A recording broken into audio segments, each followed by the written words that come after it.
Welcome into Locked On Knicks. Alex Wolf here, going solo to break down the Knicks 113-111 win over the Pistons. It came down to the wire, and the refs actually helped the Knicks for once. This was weird, strange territory, but the reffing still probably needs a little bit of work.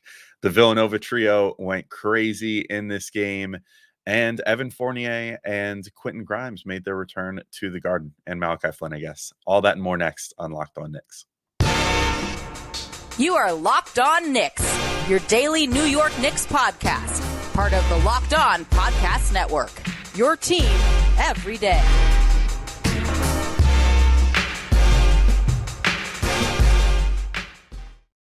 All right, welcome in to Locked On Knicks. Today's episode is brought to you by FanDuel. Make every moment more. Right now, new customers get $150 in bonus bets with any winning $5 bet. That's $150 if your bet wins. Visit FanDuel.com/LockedOn to get started. And I want to thank you guys for making Locked On Knicks your first listen today and every day, whether you're checking us out on your favorite podcast platform or taking in sights and sounds on YouTube. We appreciate you making us a part of your daily routine. If you haven't already, make sure you hit that subscribe button on both YouTube and your favorite podcast app, and then hit the notification bell or the auto download function so you never miss an episode.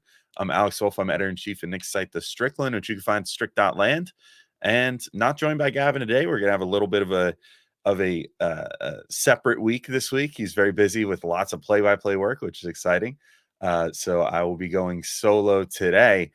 And man, 113-111 over the lowly Detroit Pistons. Don't love to see that from a Knicks perspective. I'm sure maybe the Pistons upper management is not exactly crying over it today. Monty Williams was a little animated after the game, because if you want to talk about, based off what happened with the Knicks in Houston a few weeks ago before the All-Star break with that blown call that ultimately cost them the game, the foul call on Jalen Brunson that then led to those holiday free throws, which lost them that game. If you believe in poetic justice or karma or whatever, then the Knicks get a win off a pretty straightforward no call down the stretch that should have been a foul. I mean, look, I don't know. Knicks fans can look at this and through the homer glass. I've seen a lot of people trying to justify the call and be like, no, I don't think it was a foul. It was a foul. I mean, Oscar Thompson comes away with a steal down the stretch of this game. The Knicks are down 2. And he gets the ball and starts, working his way down the court. And you could argue that he didn't have full possession or whatever, but then DiVincenzo just comes in and basically hip checks him to get the ball. And it was a foul. Straight up. Like any other time that gets called a foul, the referee said as much in the post-game scrum. I'm sure the last 2-minute report, when that comes out today, is also going to say that was a foul. It was a foul, and the Knicks lucked out and it didn't get called. And then Jalen Brunson ends up with the ball. He gets a nice pass into Josh Hart, who finishes for an and one. And then Josh Hart, to his credit, just big boys the Pistons for the final 10 seconds or so of the game, and just gets rebound after rebound off of free throws, no less. So yeah, it was there was some gut check stuff by the Knicks late to get this one done. And yet also, they got away with the hip check, and that ultimately probably won them the game. But I do think, I don't know, not to lead the show with refereeing for, the second time in however many weeks, but I do think the game just kind of further underscored the refereeing needs to be looked at this offseason. Like, I don't know, maybe I'm just living in the moment too much, but it feels like refereeing is getting worse this year. And it seems like more and more people are being like, what is going on with these guys? Like, there's just too much inconsistency with how they call games. There's huge calls being made late down the stretch of games that just don't that are blatant misses that, need to get addressed, I think, because they're changing the outcomes of games. I mean, in this case, I'm not going to complain as much because it helped the Knicks out, but referees in general are just blowing more and more calls late in games, and also sort of throughout the game, if you pay attention, skewing things more than you would like to see. I mean, in this game, there was just technical fouls flowing left and right. 2 Pistons got teed up for pretty minor reactions, at least from what it seemed like. Like Fournier at one point got teed up, much to the delight of the Garden crowd, for like clapping at an official. Um, I don't know, that like those sort of things. I know that they're supposed to enforce them, but it seems like they're getting an even quicker trigger. And then the Knicks end up getting a technical at one point for 2 delay games because one of those at one point was Josh Hart didn't have his jersey properly tucked in, coming out of a timeout or something. And so the ref hit him with a delay game, to which Hart was like, "Why didn't you just tell me to tuck my jersey in? Like, sorry, I missed it. You know, whatever. I had a ducktail or whatever." I don't know. It doesn't make any sense to me uh, to make the game as much about them as they are, the referees, that is. So I don't know. I just felt like it bears addressing. I just think refereeing is kind of starting to hit an all-time low during this season, and could probably use a look this offseason. But also, I want to just say too, a win's a win. If it came down to the wire against the Pistons, I would have loved for the Knicks to beat them more handily. But Quentin Grimes, who I'll get to in a second, had a heck of a game. But like, the win counts in the standings. That's all that matters. I mean, I'm sure that Sixers fans, Pacers fans, all the fans of teams that were below the Knicks, plus maybe Bucks fans, Cavs fans, maybe aren't super thrilled with this. Like, if anything, they should be more angry than Pistons fans, because the Pistons are trying to lose as many games as they can anyway, or at least at this point they should be, because why would you try to resuscitate this season at this point when you're this far in and only have 6 wins? But yeah, I mean, the win still counts for the Knicks. So I'm not, nobody's going to look back and be like, if the Knicks are in the first, second round of the playoffs and, with a fully healthy roster, and no one's going to look back and be moaning about how they only beat the Pistons by 1 possession in late February. I mean, it's just, the fact is they won.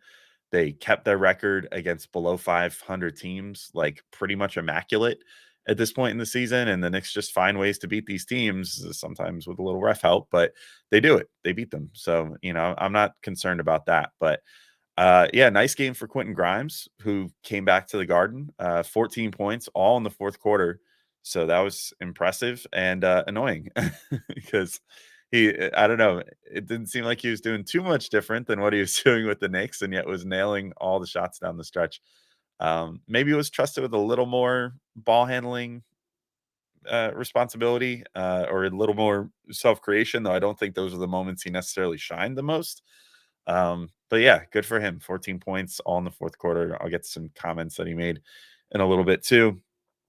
Kate Cunningham too had a heck of a game, 32 points for him. But ultimately, Villanova trio just way too much in this game. Jalen Brunson, dynamite as always. Josh Hart and DiVincenzo were just constant motion the entire time that they were in. The 3 guys combined for 79 points, which is really solid. Brunson ends with 35 points, 12 assists, 11 of 26 shooting, shot 3 of 11 from 3, and 10 of 11 from the line. So somehow, I don't know, this goes back to the reffing too, not to bring it back there, but somehow, even with 11 free throw attempts, and he took the whatever technical free throws that the Knicks had too, it felt like he should have had more. I don't know. He was just getting hacked and whacked all game, as Clyde would say. We had Han and Breen on the broadcast, so no Clyde in this one, but I'm sure that he would have said hacked and whacked. It was a tough game for Brunson in that regard, and just didn't seem to get a lot of calls. It got enough, but not. It got some, but not enough. Let's put it that way. He's also only shooting 31% from 3 in his last 11 games, which is crazy because he's still averaging 32 points per game during that span on decent efficiency otherwise. So whenever he starts hitting threes consistently again, I think we've got some 40-point games coming up from him, because everything else is working phenomenally for him. And with the defense keyed 100% in on him, which is the crazier part. But I also thought his passing was on point right up until that final sequence too. He just spent all night just kind of luring the D in, and lulling them to sleep, and then finding someone, maybe someone that wasn't necessarily right in position to score, but someone that then had a clear path to the hoop. A couple of his assists, like one of them he hit Hartenstein, who then made a nice move still on the inside to finish, but had a nice clear lane because Brunson distracted all the defenders enough by just being patient and waiting for everyone to collapse on him, because that's just kind of what teams are accustomed to doing at this point on him, because he's so good on offense. Final sequence, he gets the ball off DiVincenzo, off that steal/foul. then just comes down, draws every defender back out of the paint towards him to try to defend against like a floater from the free throw line, that general area, and then gets it down to Hart to get in there for that and one opportunity where he only had one defender to beat at that point and had the advantage of being on the right side of the rim, or the left side of the rim, technically the correct side of the rim, to get that defender off their feet and finish that playoff. So that was great as well. I do want to talk more about Josh Hart and Donte DiVincenzo and the games that they had. Bogdan Bogdanovic and his game against his former team. Also, the potential new starting lineup that I would love to see, which would feature Bojan Bogdanovic and a little bit of numbers to support that. Maybe there's something to cook with here. But first, I got to let you all know about our good friends over at Nissan. Are you the kind of driver that likes to push things a little further? Do you ever wonder what adventure could be around the next corner? Well, our friends at Nissan have a lineup of SUVs with the capabilities to take your adventure to the next level. So, how about the 2024 Nissan Rogue? It's perfect for city drives and great escapes. It's got class exclusive Google built in, which is your always updating assistant to call on for almost anything. Gone are the days of connecting your phone. Google Assistant, Google Maps, and Google Play Store are built right into the 12.3-inch HD touchscreen infotainment system. And the 2024 Rogue is the perfect midsize crossover for your next adventure. But what about the 2024 Nissan Armada as well? And it's what you expect from a full-size SUV. You could picture a rugged 4x4 that can seat up to 8 in first-class luxury and style.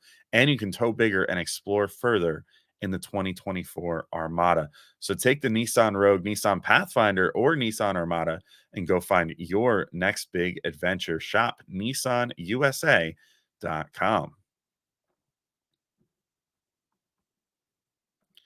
All right, and I'm back in to keep talking through this narrow Knicks win. And Josh Hart came through in this game big time. Another fantastic performance for him.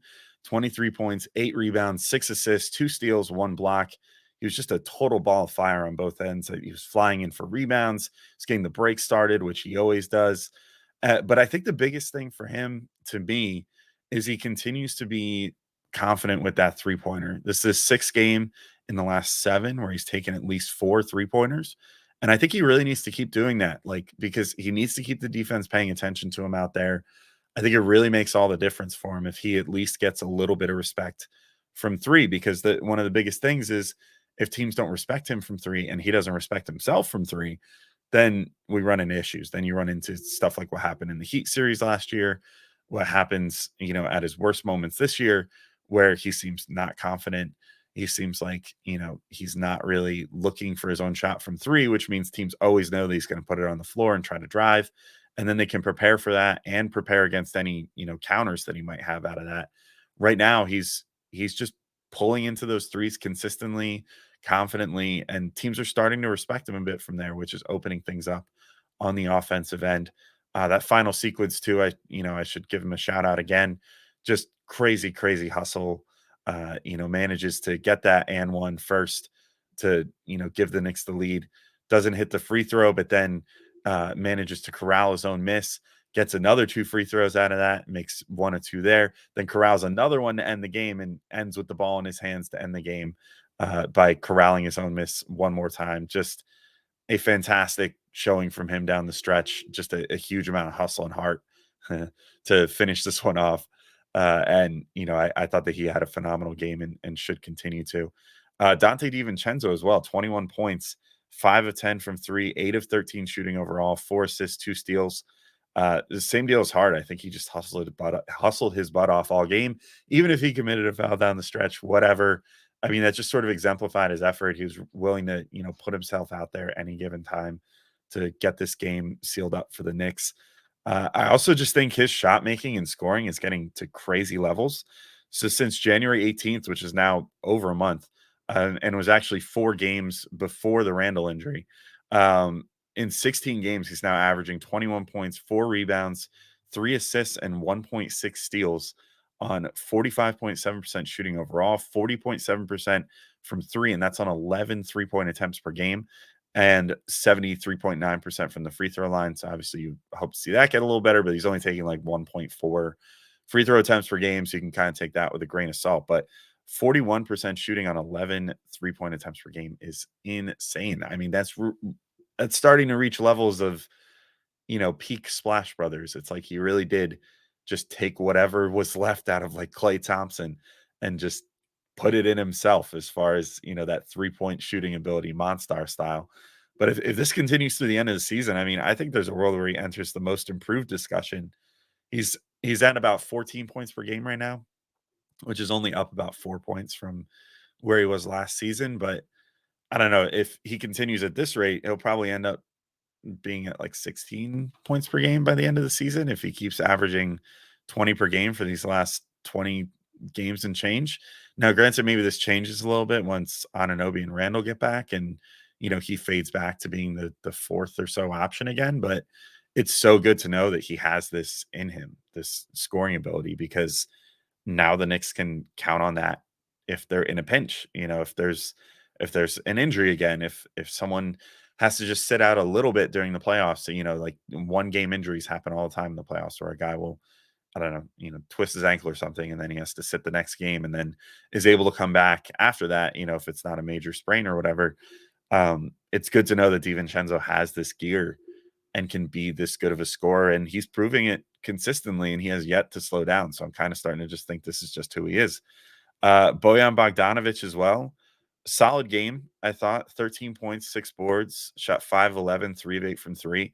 His release on his jumpers is just so crazy quick. I'm starting to think between him and DiVincenzo, the Knicks might have one of the fastest shooting combos in the NBA. I mean, somehow he runs in slow motion and does everything in slow motion except for shoot the ball, where it's basically just the ball touches his hands, he shoots. And that's super valuable. I mean, they're going to need that shooting, whether it's down the stretch of the season, whether it's, in the playoffs, whatever. He's proving that he can shoot it. He's still sort of trying to find his way a little bit, I think Bogdanovic is, as far as what his role is going to be on this team. And I don't know if Tibbs fully knows either, but I mean, if I may suggest it, I think a lineup I really want to see get some run that maybe still needs a little bit of work, but could potentially start for this team would be Jalen Brunson, Donte DiVincenzo, Josh Hart, Bogdan Bogdanovic, and then with either Isaiah Hartenstein or Precious Achiuwa at the 5. I think that's worth exploring more because I don't know. It seems like Bogdanovic and Brunson need some time to learn together. So hopefully they're able to get it. But I think he offers that secondary shot creation that the starting lineup really needs to take some burden off of Brunson. And both guys have looked like really good separately. I think they just kind of need to figure out each other's spots playing together. But just for reference, I looked up their clean the glass numbers, which I don't think are updated for last night's game just yet. But Brunson, Donte, Josh Hart, Bojan, and Precious Achiuwa is technically a negative lineup. They're at a really, honestly, a really poor -22 net rating and 49 possessions so far. But they're shooting the lights out with that lineup. They're shooting 64.5% effective field goal percentage. So to me, that feels like something worth exploring more. If they can score that efficiently, if they figure out the defensive rotations in that lineup, which I think they have enough defense on the floor there, like DiVincenzo and Hart are plus defenders, and then one of Hartenstein or Achiuwa is going to give you plus defense at the 5. So then if like Brunson and Bogdanovic can just hold the line well enough at their positions, then that should be a good enough defensive lineup to take advantage of the fact that offensively it would be crazy. I mean, just crazy amounts of shooting and shot making, and a great like 4 out spacing, potentially 5 out if you want to include like Precious as a shooter. I don't know. I just think it's worth exploring more. And luckily it got somewhat of more of a look in this game. And I just think it needs to maybe be looked at as the starting lineup just once or twice. We saw again in this game, the Knicks starters kind of came out and didn't quite have it to start the game. They figured it out late, but early on, I think that when you're dealing with Brunson is just the alpha and the omega to start these games, you kind of run into situations where he's going to draw a lot of defensive attention early. And if you can't work your way through that immediately and whatever the other team has schemed, like you don't have enough creation and shot making out there otherwise. So I don't know, but I will say that same lineup that I highlighted, which was the Brunson, Dante, Hart, Bojan, Precious lineup. If you just move Burks in for DiVincenzo, that lineup is a big positive. I think like a plus 17 in 22 possessions. And it's the same if you put Burks in for Hart. It's like a plus 22 in like 18 possessions. So it seems like they kind of just need some seasoning as a lineup. Like I think Brunson, Dante, OG, Bojan, and iHeart too would probably be really good as well if Randall takes longer than OG to get back and you need someone to still plug that hole for Randall. I think once you get OG back in there, who's better on defense, but not as good with, creation and whatever, and not as good of a ball handler as Josh Hart in the starting lineup, then I think it would make sense to have Bojan out there because OG can definitely cover for him on defense. And then you could have Bojan out there who could create some more shots and make some more threes or whatever. So yeah, I don't know. I think it's worth looking into. But I do want to highlight the center trio in this game: Precious, Sims, and Isaiah Hartenstein, and then talk about Evan Fournier, the booing controversy or whatever, where he got booed coming back to the Garden, and close out the show in just a sec. But first, I want to let all you know about our friends over at BetterHelp.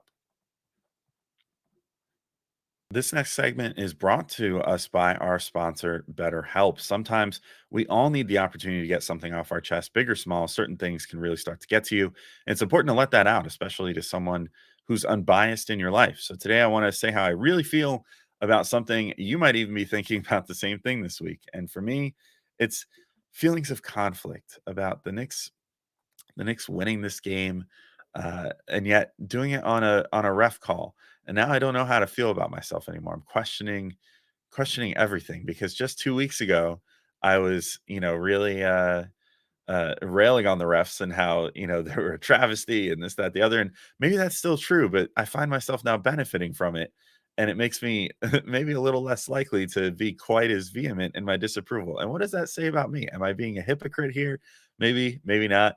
I don't know. But these are all things to talk about. But there are also more important things, more important problems, more important existential crises you could talk about in your life. And therapy can be different for everyone. Most of us have bigger problems than our favorite sports teams or refs, and it's important to get things off your chest every once in a while.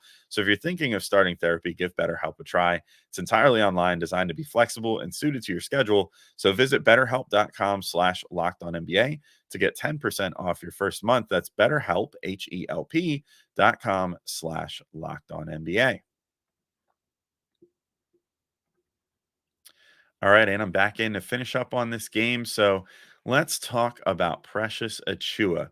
I wrote this out. I feel very, very proud of this line. So I hope everybody appreciates this. It was another precious gem in this game. Despite subpar shooting, 4 points, 11 boards, 2 steals, 2 blocks for Precious. I'm starting to think you kind of just give this guy whatever he wants this offseason within reason, because he's exactly the Swiss Army knife type of player this team needs at the 4 or 5. Especially, like, if the Knicks make it to, like, the second round again this year or somehow get deeper than that, if they get to the ECF or something like that, Tibbs is definitely still gonna have his job next year, so we should just be in that mindset. Um, I still probably believe that if the Knicks wanna win a championship, they might need a different coach, but I'd love to be proven wrong on that.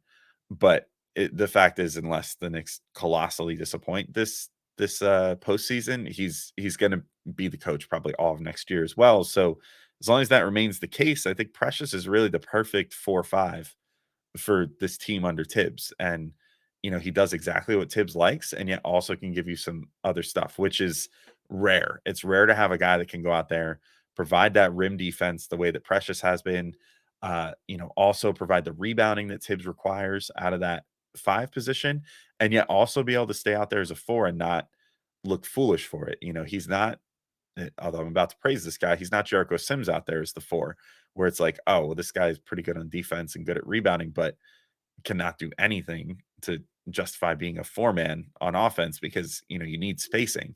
Precious, luckily, even if he's not a great 3-point shooter, at least draws the defense's attention enough, and then has the ability to put the ball on the floor too, and is a half decent passer. And just especially once you get him into a role, it seems like he really embraces that role and is able to do whatever you need, whether he's the 4, whether he's the 5. he seems to understand both assignments now at this point. He also only played 34 minutes with Isaiah Hartenstein getting somewhat back to normal, so that's a good thing as well. I want to highlight Sims, though. I did just mention him a second ago. He had 2.6 rebounds, 4 offensive rebounds in 20 minutes. He played really great defense, total demon on the offensive glass again. I thought that he just is doing really good defensively, keeping himself in front of whoever he ends up on. His versatility is really good, and like I said, I think I said this a couple games ago. I think with Gavin, he's got a little Taj Gibson in him with how he defends. Like obviously, he's much more able to get vertical, but he's not really a crazy shot blocker. He's just gotten really really good at moving his feet and keeping guys out of the paint in that way, rather than daring them to come at him. He kind of just walls them off and says, well, once you eventually try to go up for a shot, I can jump up high and, defend that or just use my standing reach to bother you, but you're just not going to get around me. That's going to be my goal. And he does really, really good with that. Isaiah Hartenstein, too, continues to kind of get back in the flow here. 6 points, 8 rebounds, 4 assists, 1 block. And that 1 block was a monster block. I definitely had to point that out. It stopped a Jalen Duren oop at the rim along with Precious there as well. They both kind of got in there and blocked that dunk attempt. Crazy good stuff from Isaiah Hartenstein. You love to see that. Also got 27 minutes, so he's slowly but surely getting back to his normal starters minute load again. Hopefully, he continues to be allowed to just kind of play around 30, though. I think that would be good for him, especially like I said, with Precious playing as well as he is. You can get Precious in there for 30 something minutes and Hartenstein in for 30 as well, because Precious can share the floor with him. That's solid. I think that's good. And lets Hartenstein hopefully not overexert himself, because for all of the debates about is Tibbs causing overexertion injuries, blah, blah, blah. Like we know for a fact that Isaiah Hartenstein's injury is an overexertion injury and he needs to not play like 45 minutes anymore. So at least not until the games really matter. So hopefully this continues. But then just to address the final thing from this game. So Evan Fournier returned as well as Quentin Grimes. He got booed all the hell, which I don't know. Maybe it was a little excessive by like the 4th or 5th time he was getting booed, but I didn't fully get the outrage from the. A lot of people were like the beat, especially the Knicks beat online, were all just being like, Evan was a professional. Like, why are Knicks fans doing this? He doesn't deserve this. Blah blah blah blah blah. And I don't know. I think he said and did all the right things when there was a mic shoved in his face in the locker room here. Towards the end, and was mostly a good soldier or whatever. But I mean, if I was going to pick out a few things that would maybe give Knicks fans a little bit of juice to boo him, one, every single time he got interviewed by a French outlet, he would go way more in on the Knicks than he ever would to any American reporter, and basically, I guess, assumed that people don't have Google Translate and wouldn't be looking for articles that he was a part of or whatever. And so, I mean, he was trashing the organization more in those sort of things than he ever, and basically being like, I was wronged. But the reality is he wasn't. Like he wasn't wronged here, and yet would kind of act like he was, which came out when he first got to Detroit. So then, the second thing I would say that is he got to Detroit and then was like, oh, so happy to be out of New York. Never really was like, oh, thanks for giving me a big contract and trusting me to be your starting shooting guard for a year, even though I blew that opportunity. Um, so I don't know. I mean, he was pretty straightforward about how he felt when he left. So I can't blame fans for seeing that quote and then being like, "Oh, you don't like us, we don't like you. You weren't any good anyway. So like, why should we, have to stand on decorum here for you?" And then lastly, I think this is big too. Even if he set the single season 3-point record, which people also were bringing up last night, like he's your single season 3-point record holder. Why are you not like respecting him more? It's like, well, yeah, he did that in one of the worst seasons in recent memory. And probably it's a record that a lot of people now are going to look at and be like, oh, great. You took the 3-point record from John Starks, which had stood for 30 years in a season where, you're bad. Like the team was bad. And, we just want to forget that season even exists. And now it's in the record books as the most 3-pointers made in Knicks history. I think that maybe that just kind of rubs people the wrong way too, especially when, he played himself out of the rotation by halfway through the next year and got replaced by Quentin Grimes. So I don't know. I think maybe the booing was a little excessive, but also not completely unjustified. Let's just put it that way. But yeah, and then Quentin Grimes, I think probably won't be getting too much love from Knicks fans either. He's had the comment, but that's just Knicks fans for you. So I don't know. He was, because he got asked about that and was like, well, Evan was my vet and blah, blah, blah. But that's Knicks fans for you. They're going to boo him. It's like, okay, bud. Well, anyway, he's probably not getting cheered next time. But yeah, the Knicks won still. So unless Detroit decides to do what the Knicks did and put in a protest with the league, seems like this is going to stand. We got a game tonight against the New Orleans Pelicans. So back to back, not a lot of time for the Knicks to figure this out. Hopefully they're able to kind of sort out some of the issues, because Pelicans are legitimately a good team. But we'll be here for you tomorrow with that recap as well. Till then, though, thank you all for listening, and we'll talk to you soon. Peace out, everybody.